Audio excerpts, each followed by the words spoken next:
Welcome to my channel.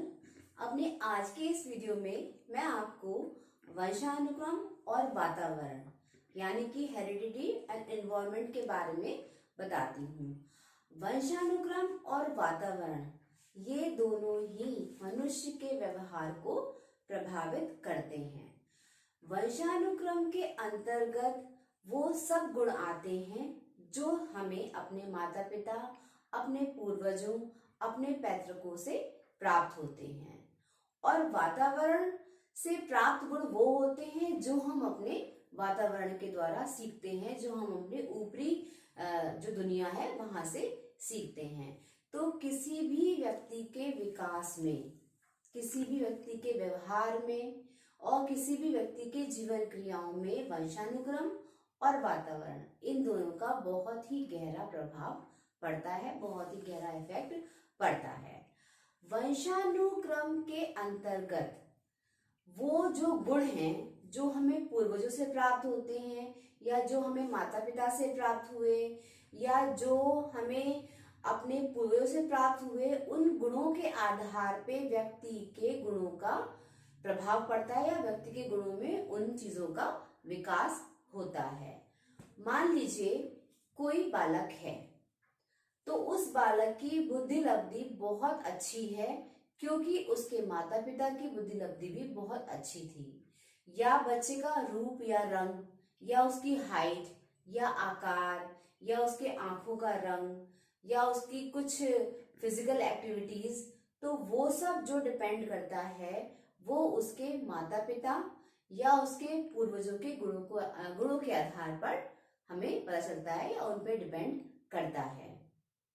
कोई व्यक्ति अगर बहुत ज्यादा उसका रंग जो है वो डल है या बहुत ज्यादा उसका जो वर्ण है वो बहुत ज्यादा वाइटनेस में है, तो भी ये होता है कि हाँ भाई इसके पेरेंट्स इतने वाइट है या इसके पेरेंट्स का कलर ऐसा है तो इस बच्चे का कलर ऐसा हुआ। यानी कि जो हमें गुण अपने पूर्वजों से प्राप्त हुए या जिन गुणों का विकास हमारे माता पिता से हमें मिला या उनके गुणों का विकास या हस्तांतरण हमारे शरीर में हुआ, तो ऐसी व्यवहार को या ऐसे गुणों को हम जो है वो वंशानुक्रम का नाम देते हैं। वंशानुक्रम को पैतृकता, अनुवांशिकता इन सब नामों से भी पुकारा जाता है। अब दूसरी तरफ बात आ गई वातावरण की, तो जरूरी नहीं है कि एक बालक अपने माता पिता या अपने पैतृक गुणों के विकास के साथ ही उसमें विकास संभव हो। कभी कभी कुछ आदतों का निर्माण या कुछ गुणों का विकास हमको वातावरण के द्वारा भी समझ में आता है, क्योंकि वातावरण का इफेक्ट भी हमारे शारीरिक, हमारे मानसिक हर चीज पे बहुत पड़ता है। अभी एक एग्जाम्पल हम ले लेते हैं कि अगर किसी के बच्चे के माँ बाप या उनके जो घर का जो पारिवारिक माहौल है वो संगीत में है, मतलब उनके घर के लोग संगीतकार हैं, और अगर हम चाहें कि उनका बच्चा भी आगे संगीतकार बने तो कभी कभी ऐसा नहीं होता है। वहां पर वातावरण का असर आता है, वहां पे अनुवांशिकता या वहां पर आपका वंशानुक्रम का बात नहीं होती है। वहां पर वातावरण उस बात को डिपेंड करता है कि जरूरी नहीं है कि माता पिता का जो व्यवसाय है वो बच्चे ने चुना या बच्चे का जो व्यवसाय है वो आगे माँ बाप का कभी रहा हो।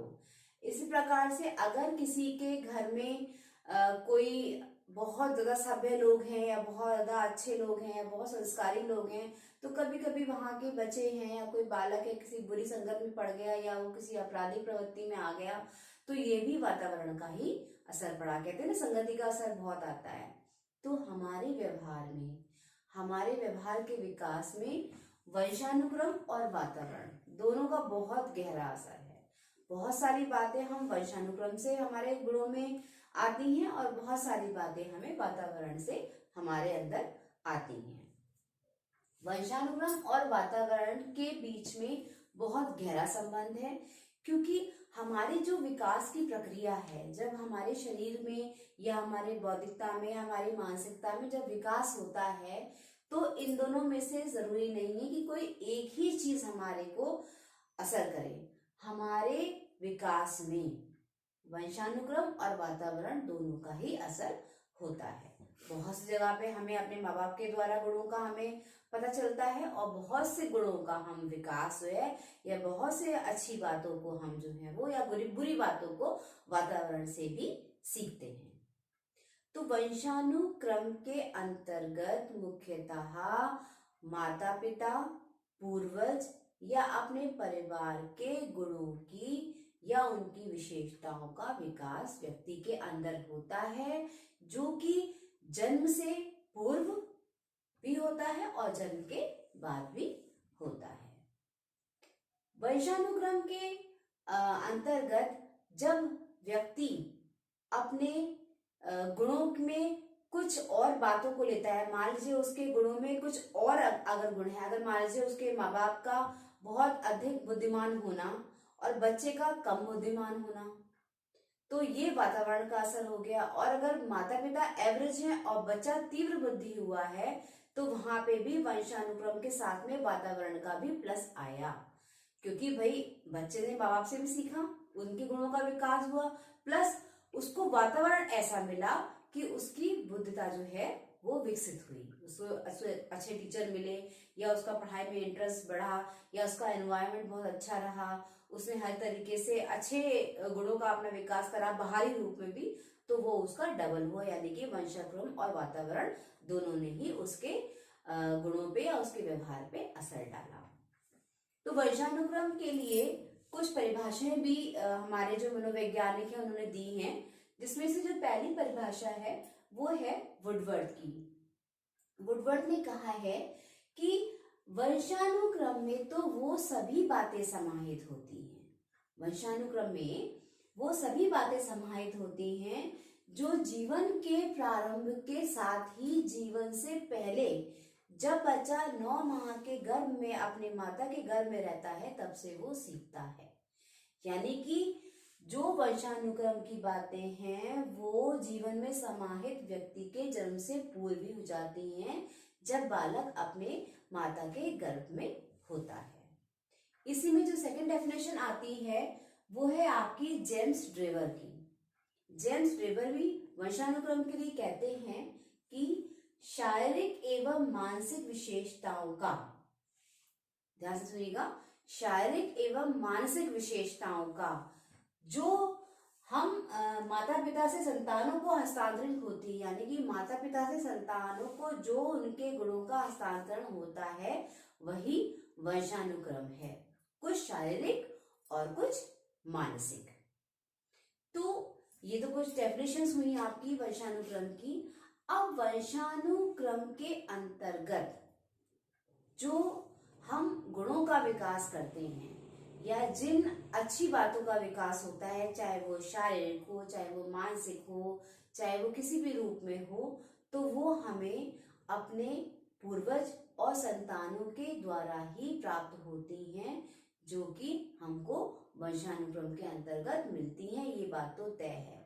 अब उसमें अगर वातावरण अपना काम कर देता है, अच्छा वातावरण मिला तो अच्छा काम हो गया, और अगर वातावरण गलत मिला या कोई और बात हो गई तो वो हमारे गुणों में अवगुण का विकास हो जाता है। अब वंशानुक्रम के कुछ नियम हैं, मतलब वंशानुक्रम का जो क्रियाविधि है या वंशानुक्रम के जो कॉन्सेप्ट्स हैं उसमें कुछ नियमों को डाला गया है। उन नियमों के आधार पे हम ये समझ सकते हैं कि बालक में इस प्रक्रिया के थ्रू वंशानुक्रम का विकास हुआ। तो वंशानुक्रम के नियम में जो पहला नियम आया वो है समानता का। समानता के नियम के अंतर्गत जो समान गुण हैं, जो हमारे पैतृक की समान गुण हैं, यानी कि वही सेम बुद्धि लब्धि बच्चे में आ जाना, या वही प्रतिभा बच्चे में आ जाना, या वही रंग रूप सेम एज इट इज जो बच्चे में आ जाना, जो समान रूप से माता पिता या हमारे पूर्वजों का था और वो बालक में भी आया समान रूप से, तो वहां पे हमारा समानता का नियम जो है वो लागू होता है। समानता के नियम में अगर तीव्र बुद्धि हमारे पूर्वज रहे तो बालक की भी तीव्र बुद्धि रही, या उनका श्वेत वर्ण है अगर माता पिता का या पूर्वजों का, तो बालक का भी वही श्वेत वर्ण हुआ, वही उसी जो है उसका रंग रूप वैसा ही हुआ। आंखें हुई, उसका हाइट हुई, उसकी ग्रोथ हुई, तो वो सब बिल्कुल समान रूप से, कि जैसे कहते हैं ना कि वो अपने पापा पे गया है, बिल्कुल वो तो अपनी बिल्कुल मम्मी की तरह लगता है या वो अपने दादू की तरह लगता है। तो जब सेम जो गुणों का विकास हमारे बालक के अंतर्गत आता है या बालक के अंदर होता है, उसके वंशानुक्रम के अनुसार वहां पर समानता का नियम तय होता है। समानता के नियम में जो सबसे बड़ी बात है वो ये है कि जो भी गुण हैं हमारे पूर्वजों के, वो बालक में समान रूप से आते हैं या समान रूप से परिलक्षित होते हैं।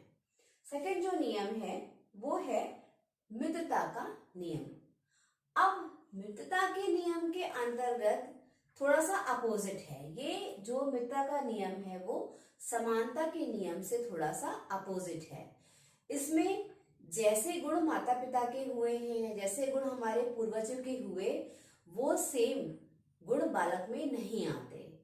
उच्च माता पिता की बुद्धि लब्धि वाले बालक मंद बुद्धि बन जाते हैं, या बहुत ही अच्छे वर्ण के जो माता पिता या पूर्वज होते हैं तो उनके बच्चों का रंग जो है वो थोड़ा सा डाउन होता है, या कभी कभी उनके माता पिता या उनके पूर्वजों की हाइट ग्रोथ बहुत ही अच्छी होती है, बहुत अच्छे उसके होते हैं, तो बालक उस ना हाइट ग्रोथ का सेम नहीं हो पाता है।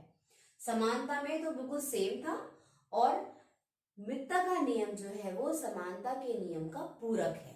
यानी कि अगर अपोजिट गुण जो माता पिता के गुण हुए वो बालक में नहीं आए, उसका उल्टा आया, यानी कि अच्छी बुद्धि लब्धि तो निम्न बुद्धि लब्धि हुई, या अच्छा वर्ण तो थोड़ा सा डल वर्ण हुआ।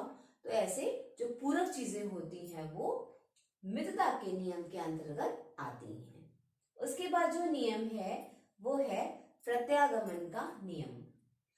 प्रत्यागमन के नियम के अंतर्गत जो है वो थोड़ा सा प्रत्यागमन होता है, मतलब कि थोड़ा सा हेरफेर हो जाता है।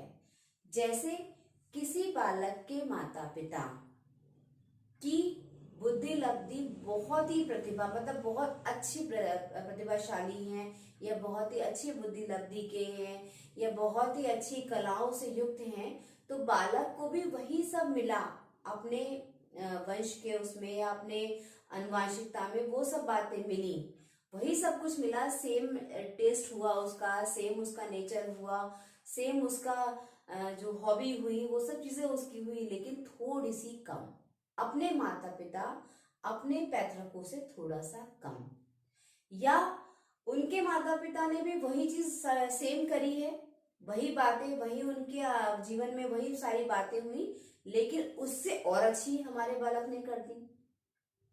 थोड़ा सा चेंज, सेम सेम नहीं कि आपने माता पिता बिल्कुल बहुत अच्छे तो बच्चा भी बिल्कुल बहुत अच्छी बुद्धि लब्धि का होता है, माता पिता कम रहे तो बच्चा ज्यादा रहा, या माता पिता ज्यादा रहे तो बच्चा कम रहा। यहाँ पर थोड़ा सा प्रत्यागमन होता है, थोड़ा सा चेंज आता है, थोड़ा इधर या थोड़ा उधर। उसके बाद जो नेक्स्ट हमारा नियम है वो है चयनित गुणों का सिद्धांत। चयनित गुणों के सिद्धांत के अंतर्गत थोड़ा सा हमारा वातावरण भी प्रभाव डालता है। वातावरण का प्रभाव मतलब कि अगर बालक में कुछ अवगुण है, या जो उसके माता पिता में थोड़े अवगुण रहे, तो बालक में भी वो अवगुण आए, लेकिन थोड़ा सा वातावरण ने उसको साथ दिया, थोड़ा सा वातावरण ने उसको सपोर्ट करा, तो उसके अंदर थोड़ा सा विकास हुआ। तो यहाँ पर हमारा चयनित गुण का सिद्धांत या उसका नियम जो है वो बना। उसके बाद जो नेक्स्ट नियम आता है वो है मातृ तथा पितृपक्ष का नियम। अब एक बच्चा है, जरूरी नहीं है कि उसके अंदर की सारी क्वालिटीज उसके पापा की तरह हों, और ये भी जरूरी नहीं है कि उसकी सारी क्वालिटीज जो है वो उसकी मम्मा की तरह हों। थोड़ा सा बच्चा मम्मा से भी इतना गुण लेता है, थोड़ा सा बच्चा अपने पापा से भी गुण लेता है। तो जहां पर बालक अपने मातृपक्ष और पितृपक्ष दोनों के गुणों का विकास जब होता है, जहां पर थोड़ा सा नेचर अपनी मम्मा के एरिया का आता है या उनके पूर्वजों का आता है, या थोड़ा सा बालक में जो गुणों का विकास है वो अपने पापा और उनके पूर्वजों का आता है। कभी कभी दोनों का मिक्स भी आता है और कभी कभी भी हो सकता है बच्चा माता पिता के ही घर परिवार से हो उसके गुणों का विकास, या कभी कभी बालक का उसके पिता के परिवार और घर से ही उसका विकास हो। तो जब मातृ तथा पितृ पक्ष के एरिया यानी कि माता के घर और उनके पूर्वज और पिता या उनके पूर्वजों के गुणों का विकास बालक के अंदर होता है, वही गुणों में बालक जो है वो समाहित होता है, उन्हीं गुणों के साथ समाहित होता है।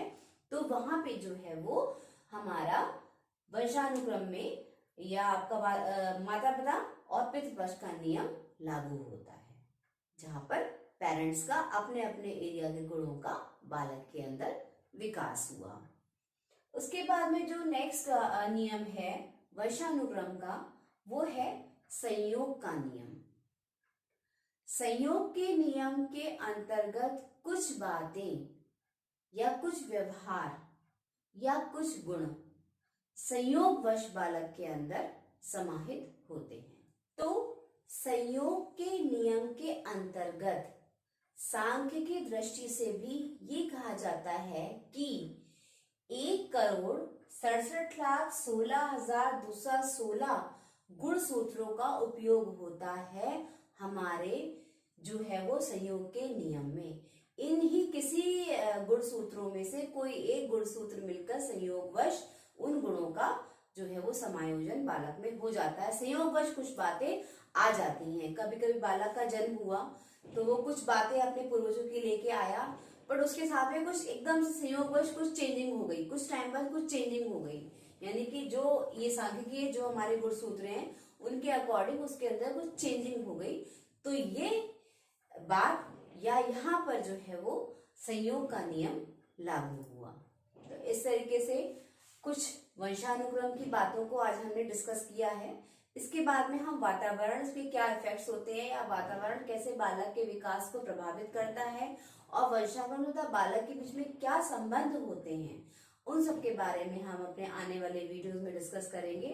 तो इन सब बातों को जानने के लिए मेरे वीडियोस को यूं लाइक करिए, शेयर करिए, सब्सक्राइब करिए और साइकोलॉजी को समझने की कोशिश करिए।